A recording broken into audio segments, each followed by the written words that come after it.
Thank you for joining us for Moss Talks, where we have more conversations and more culture. I'm Joel, co-founder and creative director for Moss Magazine. And I'm Sydney, co-founder and editorial director for Moss Magazine. Okay, so this week I actually have something to talk about, guys. A lot to talk about.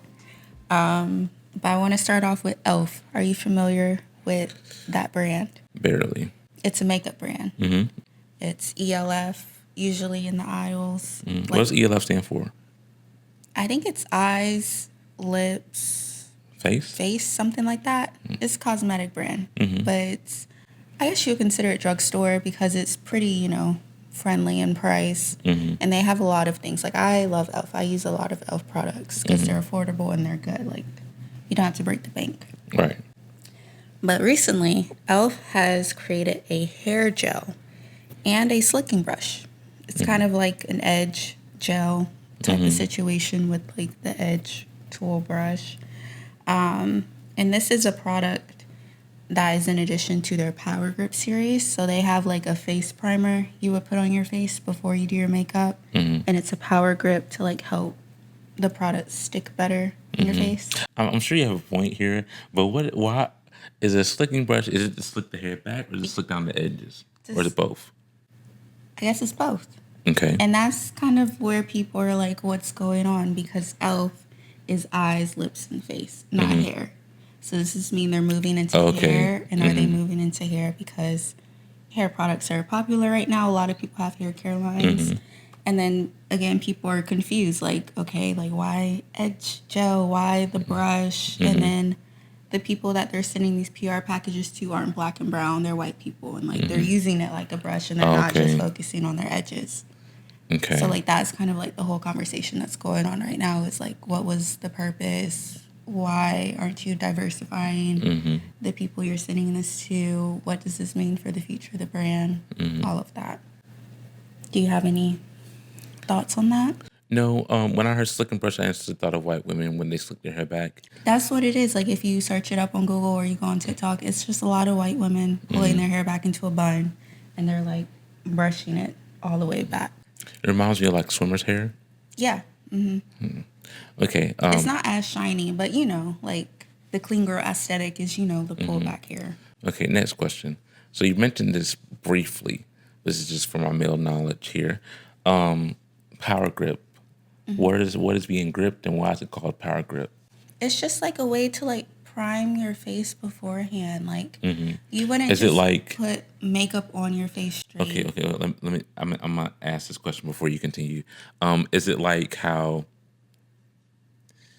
I say? Is it like a layer to where you can apply your product and it stays? That's why it's called power grip. Yeah, it's just to help it last and like really like stick to your face and To make it give you the adhere. best look. Yeah, basically. And they have that, like they have like the Power Grip primer and whatnot. So I guess they're kind of marketing this hair gel as another Power Grip situation. But it's like, why are we going into hair? Like e.l.f. is great as it is. They come out with the really great products. They've been on like a great streak lately with like their lip stuff. I like their lip glosses and things. They have a really good like brow gel. That's I guess kind of like a Power Grip, but I mean, maybe they want more. And also, like these companies, they always like, I don't know what e.l.f. supporters or how they are in terms of leadership, but maybe they're just at a point where they want more revenue.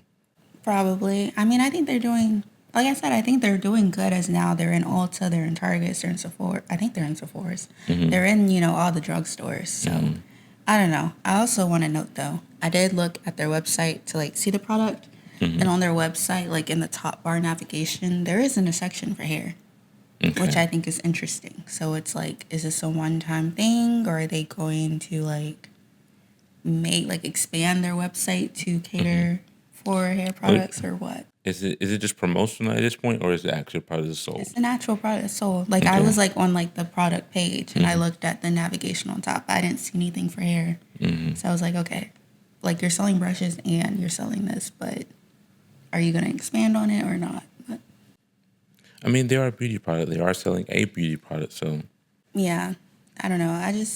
They were just doing so great, Stick to what you know. Stick to the status quo. High School Musical. I mean, are they not doing great with this? Well, I haven't really seen. There's been a lot of mixed reviews.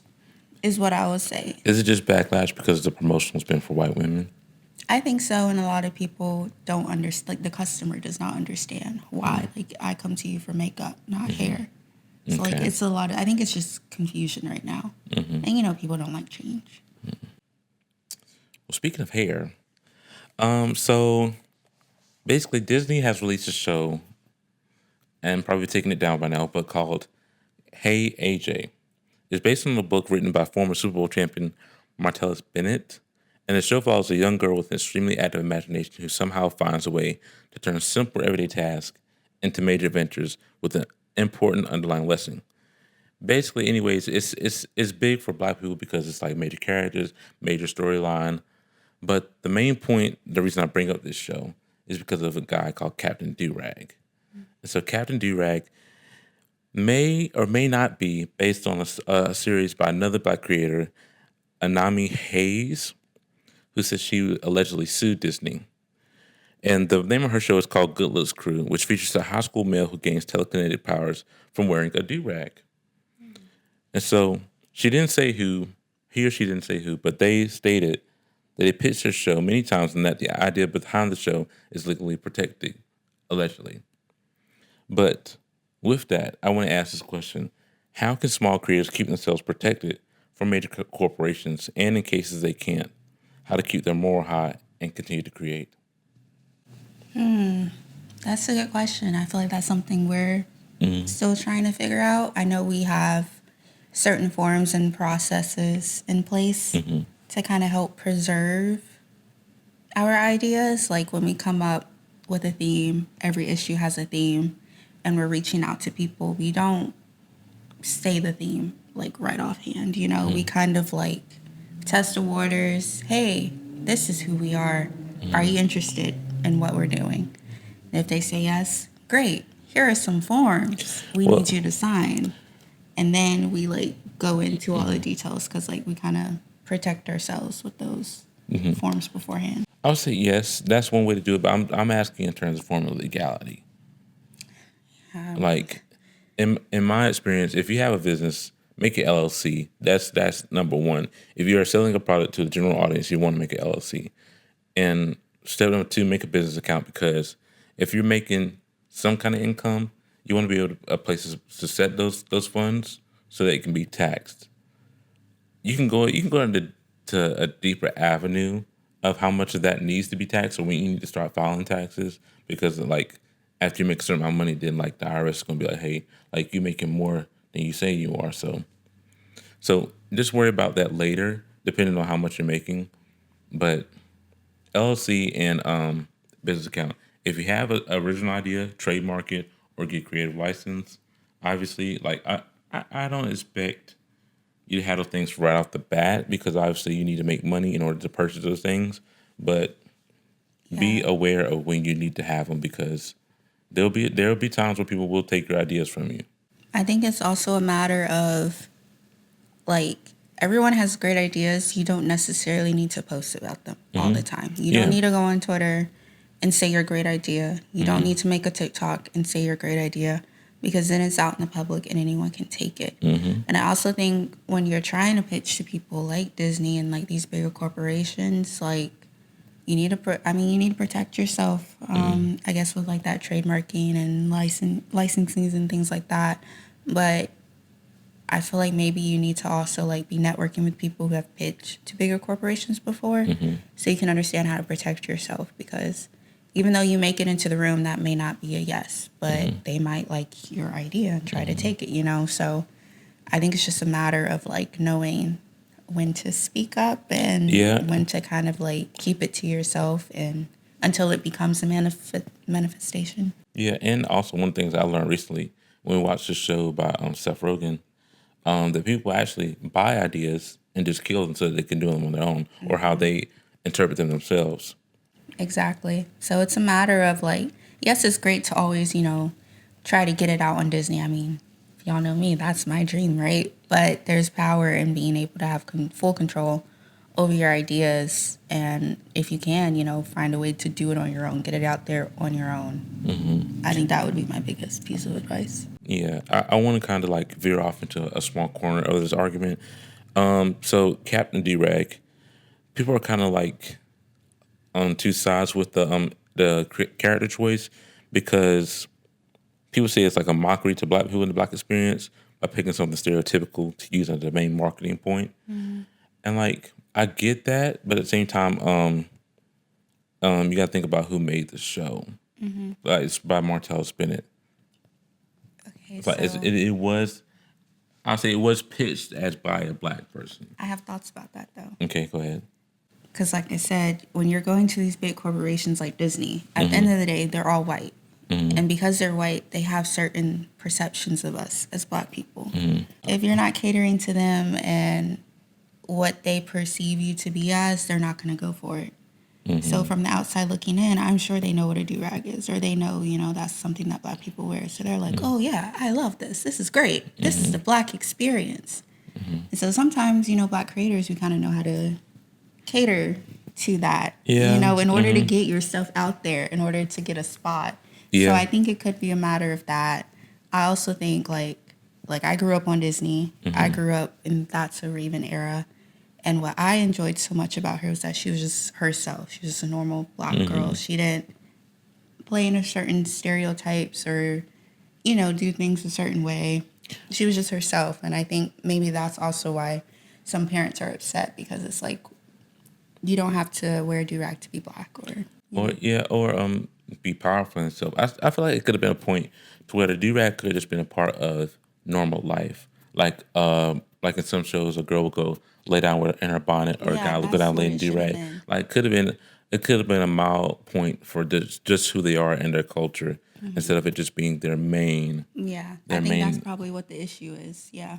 Yeah, I would say, because when I think about it, like it's the almost the equivalent of going back to the hair thing, where like if a black girl had a superpower of like when her edges were laid, like it'd be like, oh, like that's kind of messed up. It's weird. Yeah, like I don't think I would necessarily want my kid. I just want them to know, like, yes, you're black, but you're a kid. You're normal. Like you don't need to be reminded of it every single second. You go outside and you're reminded of it every single second. Like you know what I mean? Yeah, but on to your next point. Okay, y'all, it was a busy week. My next point is about Timothy Chalamet. I hope I'm saying his name right. You said it right. Tim. And he's currently facing backlash after making a comment regarding the arts. He expressed that he doesn't exactly want to work in theater because it is a dying art form that no one cares about and would feel forced to keep it alive. And he went on to name drop the opera and the ballet. His remarks left many people confused, considering that he has been in theatrical productions in the past. And so has his mother and his grandmother and his sisters, all the women in his life. And this has also sparked some conversation about ego and his misogynistic. Yes, thank you. Views. Considering that both genres are women-dominated films, the ballet and the opera. So the question, I guess my question is, well, first, I guess, like, what are your thoughts on it? I mean, me personally, I was a dancer for many years of my life. And so I see dance and the ballet as a real art form. I just went to the Nutcracker in December, and the theater was packed. It was filled. And I feel like, it's like going to the movie theater. Like, certain people just like, different modes of arts. It makes you feel different things. It inspires you in different ways. And I don't think one is necessarily better than the other. Like, how I say this, I need more context on the interview, but also, I'll say then, he was having this conversation with Matthew McConaughey. Yes, and so as Timothy was speaking, Matthew was kind of like in that awkward position where he was hearing Timothy, but he was like, no, like, you're taking it a little too far in a way. So I do want to give that context of, like, Matthew was like, you can see, like, in his facial expression, he was like, why did you take it to that level? I mean, this is personal opinion. I have nothing to comment on someone who says they don't like something. Like, okay, like it doesn't really bother me. But someone But of his stature, like he's I mean, Timothy yeah, Chalamet. it does matter when, especially you've been in those positions where you've been in theater and like you've probably been to the opera before, and like how say art's still gonna be art no matter what Timothy says. Like that's why I don't really care to comment on it because I don't really care for what he has to say. Maybe that's just me because I don't really care if someone says, "Oh, I don't like this," and I end up liking it because it doesn't Well, matter to me. I think it's just a matter of it being like it was a viral soundbite Hmm. basically for this entire week. And so when you have younger people who are looking at that, they're not going to appreciate the arts. I Hmm. think people are scared of that, you know, versus in previous generations, you know, the arts Hmm. was supported and people went to the theater and Hmm. you got exposed to different things. And there's a whole community out there who really appreciates, you know, going to the ballet, going to the opera, going to Broadway, going to plays and things like that. But I know recently now, you know, things are so fast and it's like you just want the biggest, best movie and, you know, I'm gonna say this: him saying it dying is very offensive yeah. because like I appreciate the arts because I've seen ballet loosely like on YouTube or other platforms, and I'm like I'll never be able to point my toe at that. I'll never be able to jump in the air, turn around, whatever the name of the technique is. I will never be able to do that. And so for him to say it's dying is how do you say very shallow, Yeah, it's like very disrespectful. shallow, May. But yeah, I don't think these forms are dying at all. Like I don't think he understands in the scope of how he explained it on the show. Yeah, and just because like he's into acting, like you shouldn't, you Hmm. know, put down another form of art. Like at the end of Hmm. the day, you're artists, so like it should be a middle ground of respect. Being in the arts Yeah. is not easy. Yeah. You have to be a hustler, basically. You Hmm. know. So I also want to ask you, like, you know, Timothy is this big dude, this big guy, great actor. He's winning awards. He just had a really big movie in December. Hmm. He's in the running for Oscars. So like this statement, the way he said it, you know, he was, you know, cocky in it, very confident in it. Hmm. So I want to also like ask you on that, like, how do you measure the line between being confident and being cocky, Hmm. especially in a room because they were like in a room with other people, like a room full of critiques, or even just being critiqued online. I say confidence doesn't always have to be heard. It can be felt. So, but cockiness is where it's like you always are trying to be that person. Like you're always trying to, oh yeah, this is me. Oh yeah, you can't do this. It's kind of like putting others down to boost yourself up. That's cockiness. Confidence is just proving that you're number one. I think that's exactly what he did in that statement. So He yeah, put himself up and put down the ballet and the opera, specifically the ballet and the opera, yeah. which is weird. Like, okay, Honestly, and plus, like, it's very easy to get the two confused between cockiness and confidence. But when you're confident, like you don't, like I said earlier, you don't always have to talk about it. You don't always have to show that you're confident. You can just be confident and be quiet. Like you can still be. The two things can yeah, be true. You can still be right and be silent. yeah, yeah, So exactly. yeah. I agree. And also, I just want to stay out there. He can never do what ballet people do. Just saying. I want to Or see you I twist would your say, body or in the prove us air. wrong. Or prove us wrong. Or can you sing at an opera level? Okay then. Go read your lines. Or just prove us wrong. That's what I want to see. I would rather someone prove us wrong than be like, oh, can you do this? His next big feature film. Yeah. But anyways, thank you for joining us again. Continue to the next segment to listen to another creative and how they perfect their art form. Good afternoon.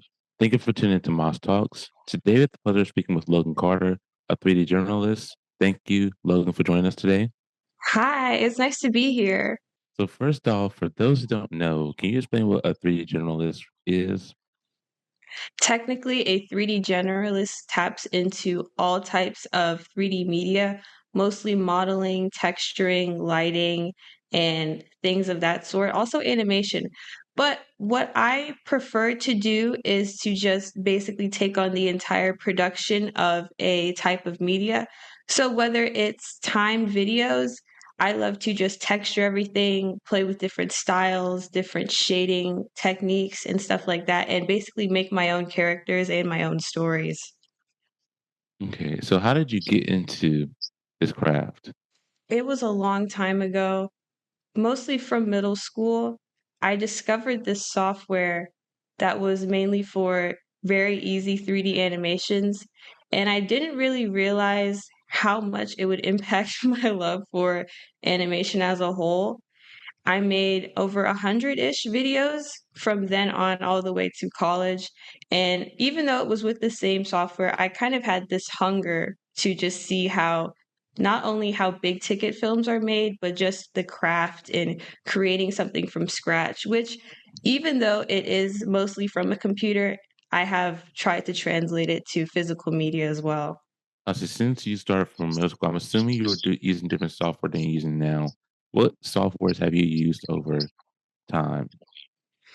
There was a renaissance in the early 2010s with certain softwares being used. If you looked on YouTube, anything honestly from the gaming type of gaming type of niche, there is SFM, which is basically mostly used for games, Gary's Mod, those types of old style type of softwares I mainly tried to use, and then I dabbled in Blender. I basically tried to teach myself Blender, and when that renaissance was coming up to what it is now, I really just tried to figure out how do you do hair? How do you do skin and realistic type of textures? And how do you make your own character and stuff like that?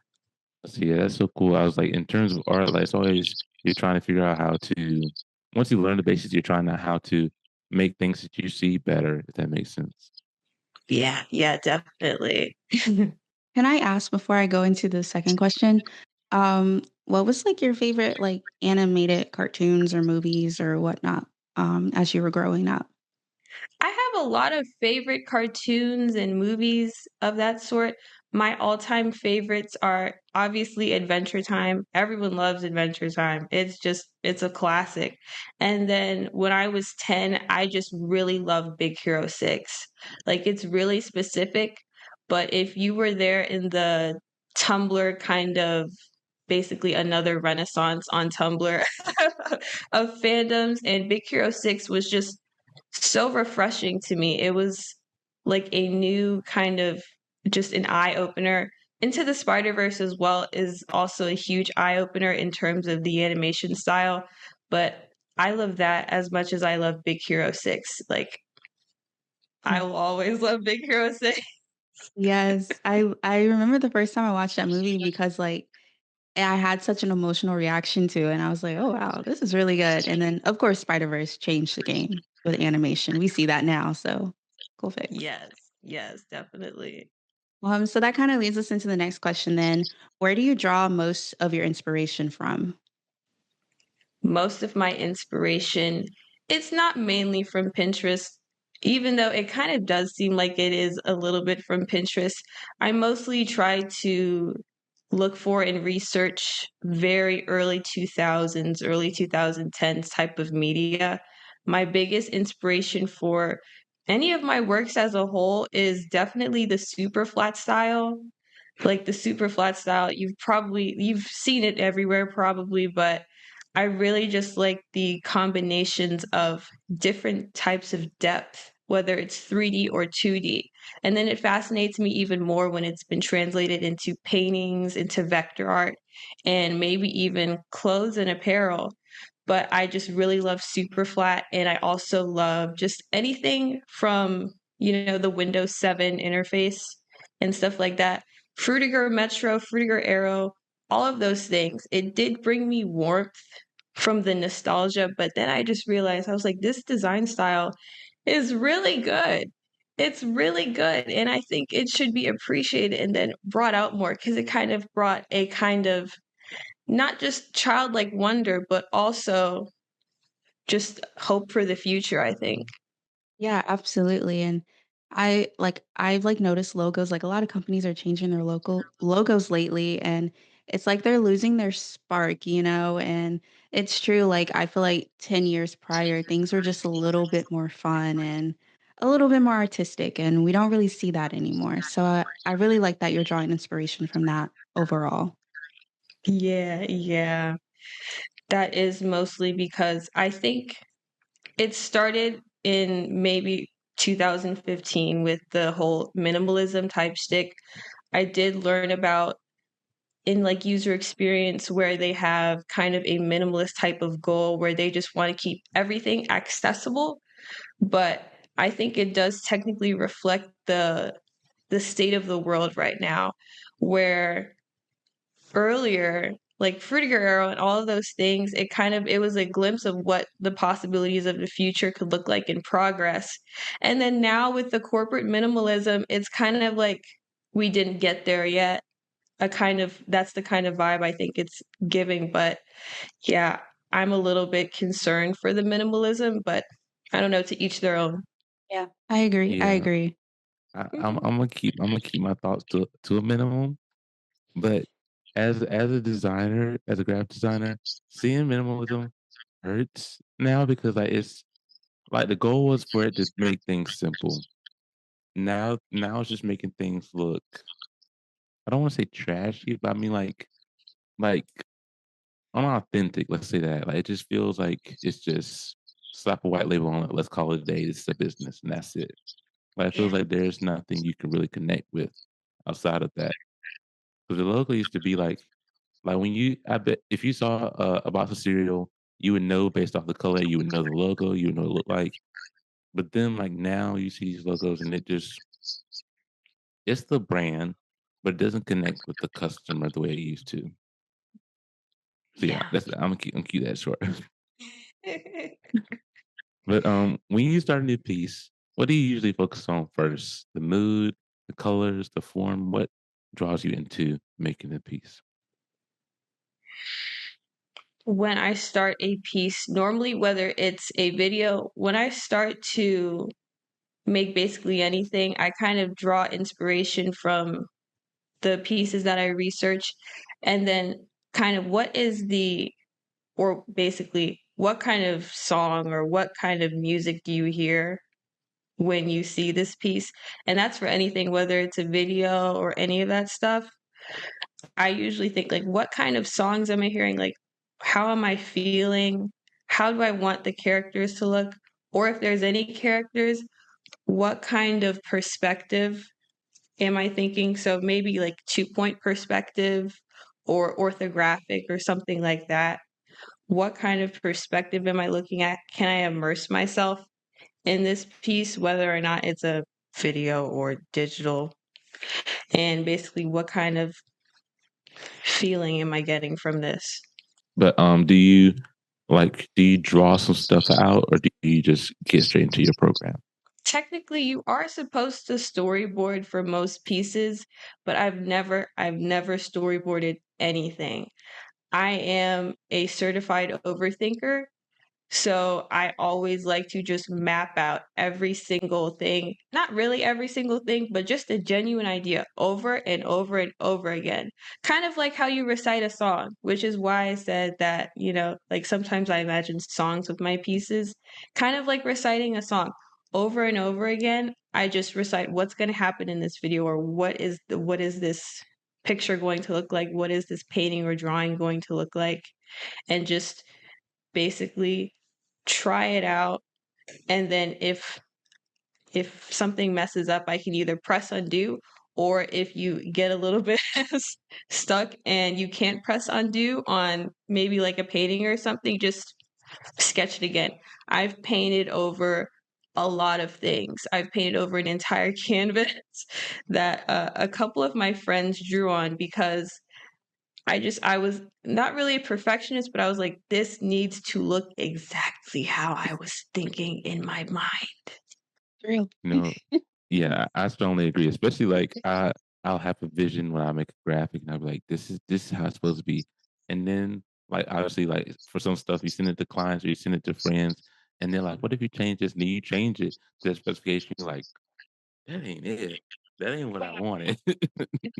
During your submission, you mentioned college, that you were a student. So I know, like, as a college student, deadlines, time shape how you're able to work. How does your process change when you're creating freely versus under pressure? Usually freely. Recently, about a year ago, exactly a year ago, I kind of flipped a switch in my brain where I wasn't exactly putting myself under pressure, but I was pushing myself a little bit more because at the time my portfolio really didn't really look like something I wanted to show off, something that I was proud of and something that represented my interests. So I kind of just put myself at work trying to figure out what can I make that I'm actually is part of my cause, or at least what I believe in and what I believe is beautiful basically. And yeah, versus academic work mostly was the problem. My academic work doesn't really represent what I actually want to see and what I want to communicate with my work. So basically, a lot of my academic work is just very, very simple animations, mostly just passes and just basic movements, trying to demonstrate movement with characters.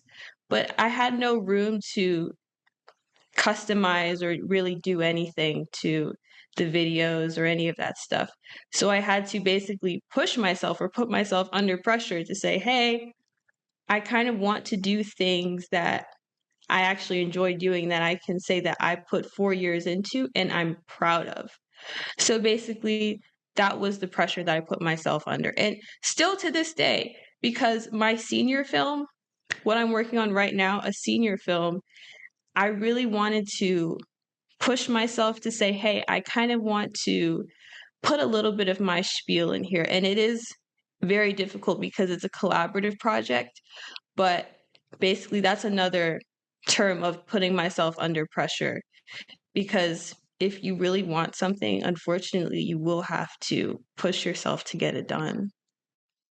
Absolutely. And coming from like film school too, I totally understand like the restriction of like wanting to create and like meet the syllabus or whatever, but also like be yourself creatively, and it's hard to balance the 2. So I love that you saw that and, you're still keeping up with your academics, of course, but you're also taking time, putting time away for you to just develop your own and just kinda take the tools that you learn and just do what you wanna do on your own time. And that will really set you apart. Like, I mean, we were impressed with your portfolio, obviously, so it really will set you apart going forward. Oh, thank you. Yeah, yeah. And it has been a lot on me, not really mentally, but just this new mindset where I have to do something productive almost every day. And it can really get to you a little bit, especially when you're out of school, like how I'm on break right now. But yeah, it's honestly worth it. Mm. As you continue developing your 3D work, what part of your skill set are you most focused on leveling up right now? I really want to level up basically in Blender. And that's a little bit vague to say, but I'm really working on 3D modeling and texturing and just perfecting that and also rigging so that I can move forward and just really lock in on making things that I really want to do, such as like maybe a film, maybe even a short film, because it has been a very big discussion or a kind of controversial discussion where primarily in like my academics, we only use Maya and it's a very expensive and a very hard thing to really dive into and perfect. And I wouldn't say it's almost impossible, but I just can't learn enough in 4 years the way I can learn in Blender. Right now, I'm basically texturing an entire human model and then giving her robot parts. Because why not? If you have a much more accessible way of doing something, even if it's not fully industry standard, you should do it. You should make your own things. And that's what I basically want to focus on more is just, cuz no one is going to make it for you. You have to make it yourself if you really want to communicate your vision. And I have the privilege of basically using Blender. So Yes, and I would encourage you to like develop that short film and kind of go forward with it because then you can submit to film festivals and those experiences are like unimaginable. You'll meet so many different people. You get to see so many different other films and like it just becomes an entire experience. And then you see your work on the screen and you're like, wow, like I did that. Like that was me. So I would encourage you to keep at it, honestly, and use Blender. Use what you need. I had to use Maya for one class and I was like, there's no, like my computer fried. Like I was like, there's no way this is like, how is this possible? So like use what you know and like excel at that. You know, you never know where it will take you. But we're gonna jump to the quick fire. Basically, how it's gonna work is I'll ask you 5 questions. Whatever pops into your head first, that's gonna be your answer to the question. Okay. Okay. The first question: your favorite Blender tool, Bevel, dark mode or light mode, mostly light mode. I added a pink add-on, a pink theme, so everything in my software is pink. music or silence when working, Absolutely music. It can be distracting, but it's really worth it. a color that shows up in your work a lot, 100% pink. I really tried to dial it down, but the Y2K type of style sells a lot. mm, something outside of animation that inspires you creatively. Definitely film. I would love to be on more film sets. It's such a nice and sociable experience. I really want to do more films. Yes, and I'll even add sorry, that was our last quick fire round, but I'll even add like PAing film sets is a great place to start and like just learn because like you're literally like kind of in the background, like you do what they tell you to do, but a lot of time you're kind of just in the background observing. So if you can, I would suggest, getting on some film sets for real. Yeah, yes. Oh my God, yes. So I want to kind of go through some of these. Obviously, you love the color pink. We love that. So the third question you said music was going to play when you were working. So another question I want to add on to that is it music or a show in the background? I honestly have both, but music helps me think if the lyrics resonate more, then it 100% boosts my work and I basically get into a flow state. Yeah, I strongly agree. I'll be playing too much trap music when I be working. But this has been great. Thank you, Logan, for joining us today. Y'all, please go check out our Instagram, her portfolio, anything you can find on Logan. Please go follow, support, as you know we will. So thank you again, Logan. This is Oh, my yes. thoughts. Thank you for having me. Yes, yes. This was so nice.